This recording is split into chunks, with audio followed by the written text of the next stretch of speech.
نوجوان د دې ملک ښکلا ده او دا ملک چې کوم دی صرف نوجوانان مخکې بوتلی شي.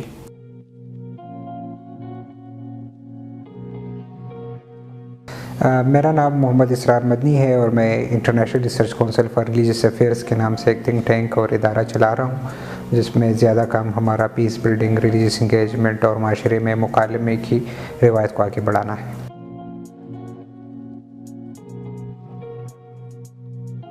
ایسٹ پاکستان کا جو سانحہ ہے وہ انتہائی دردناک اور کرناک سانحہ تھا، خصوصاً ہم پاکستانیوں کے لیے. ایک ایسے مملکت کا یا جسم کے ایک ایسے حصے کا ہم سے جدا ہونا، علیحدہ ہونا، جو ہمارے ملک کے لیے ایک باقاعدہ شہرک کی حیثیت رکھتا تھا. اور میں سمجھتا ہوں کہ ہمارے ہی مسلمان بھائی تھے، ہمارے ساتھ رہنے والے تھے، ہمارے ایک ملک کا حصہ، جو جتنی تکلیف ایک انسان کو اس کے بدن کے کسی حصے کو کاٹنے پہ ملتی ہے اتنی ہی تکلیف ہم پاکستانیوں کو مشرقی پاکستان کے علیحدگی پہ ہوئی.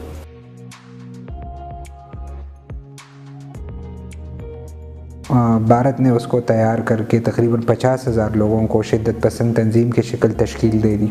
تو اس وقت بھی ہمارے ایک ایشو اگنورنس کی آ رہی تھی کہ ہم اس مسئلے کو اسس نہیں کر پائے، یا اس وقت ہماری جو اسٹیبلشمنٹ تھی وہ اس کو سمجھ نہیں پڑ پائے.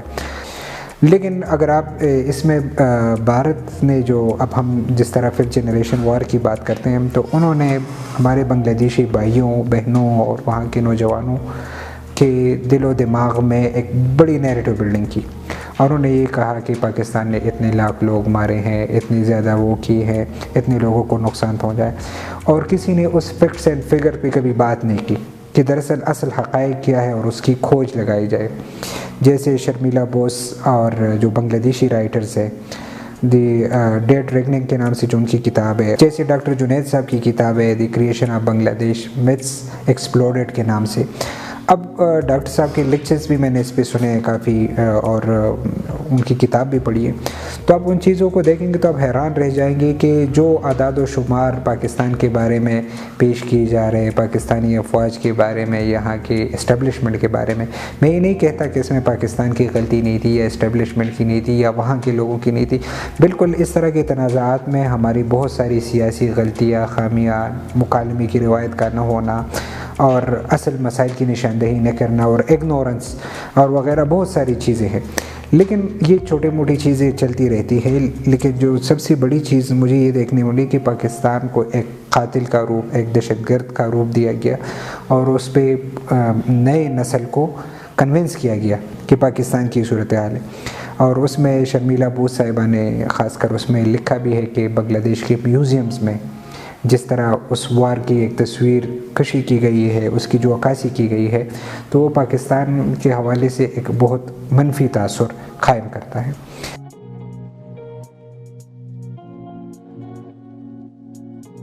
ڈرمینڈر کے مطابق جو منسٹری آف انٹیریئرز میں اس وقت جو لوگوں کی اموات کی تعداد رپورٹ ہوئی ہے سانحہ مشرقی پاکستان کے دوران، جب ہم نے اس کا سیاسی حل نہیں تھا اور ہم نے فوجی حل کی طرف گئے ہیں، حالانکہ یہ مسئلہ ایک سیاسی مسئلہ تھا اور کو سیاسی بنیادوں پر حل کرنا چاہیے تھا. لیکن جب وہاں سے 50,000 شدت پسندوں کا آنا اور ان کی دہشت گردانہ واقعات اور اس کے رد عمل میں ہم نے جس طرح ایک بزور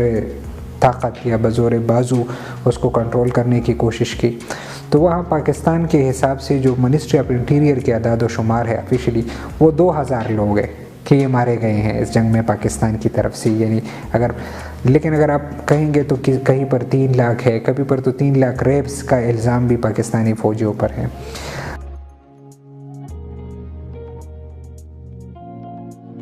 کراچی کے بہت بڑے بڑے مدارس میں بنگلہ دیش کے بہت سارے لوگ پڑھتے تھے. لیکن آپ حیران ہوں گے کہ پاکستان کے درجنوں بر علماء کی کتابیں جو ہے اب بھی بنگلہ دیش میں پبلشڈ ہو رہی ہیں انہی کے نام سے، اور لوگ ان سے استفادہ کر رہے ہیں. پاکستان کے بہت جدید عالم دین مفتی تقی عثمانی صاحب اور دیگر. نمبر 1. نمبر 2 یہ کہ پاکستان کے بہت سارے علماء اب بھی جاتے ہیں، مطلب پوری دنیا میں سب سے بڑا تبلیغی اجتماع جو ہے وہ بنگلہ دیش ڈھاکہ میں ہوتا ہے، اور اس میں وہ اسپیکرز جو ہے آپ کے پاکستانی علماء بھی ہوتے ہیں جو وہاں پر بیان کرتے ہیں. اور بہت بڑی فین فالوئنگ ہے. ابھی اگر آپ مولانا طارق جمیل صاحب اور دوسرے لوگوں کو دیکھ لیں گے تو بنگلہ دیش میں آپ کو مل جائے گی.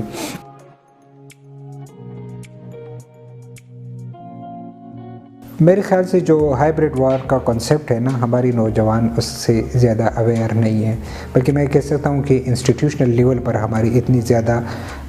اس کے حوالے سے آگہی نہیں ہے یا سمجھ بوجھ نہیں ہے، اور ہم پروپیگنڈے کا شکار ہوتے رہتے ہیں، چاہے وہ دشمن کا پروپیگنڈا ہو یا ہمارے ہاں فیک نیوز کے عنوان سے پروپیگنڈا ہو، اور اس کی وجہ سے بہت سارے پروکسیز یہاں پر بھی اور دنیا بھر میں اپنا کام کرتی رہتی ہیں۔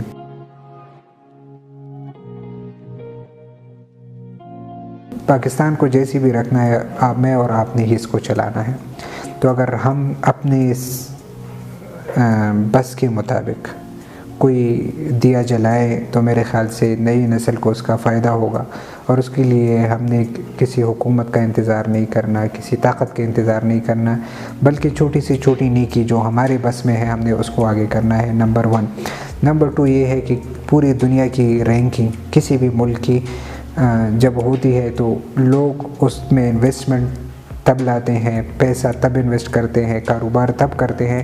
جب اس کی پوزیشنز اور اس کا جو پکچر ہے وہ لوگوں کے دل و دماغ میں صاف ہو۔ تو موجودہ دور جو ہے سوشل میڈیا کا دور ہے، تو اس میں پاکستان کی ایک پازیٹیو تصویر آپ دنیا کے سامنے رکھ دیں۔ ہمارے ہاں بہت سارے مسائل ہیں، بہت ساری برائیاں ہیں، بہت ساری غلطیاں ہیں، لیکن ان سب کے باوجود بہت ساری اچھائیاں ہیں۔ یہاں پر پیس ہے، امن ہے، ایک دوسرے کے لیے ہارمنی ہے۔ ان ساری تصویر جو مثبت تصویریں ہیں اس ملک کی، وہ دنیا کے سامنے پیش کر دے۔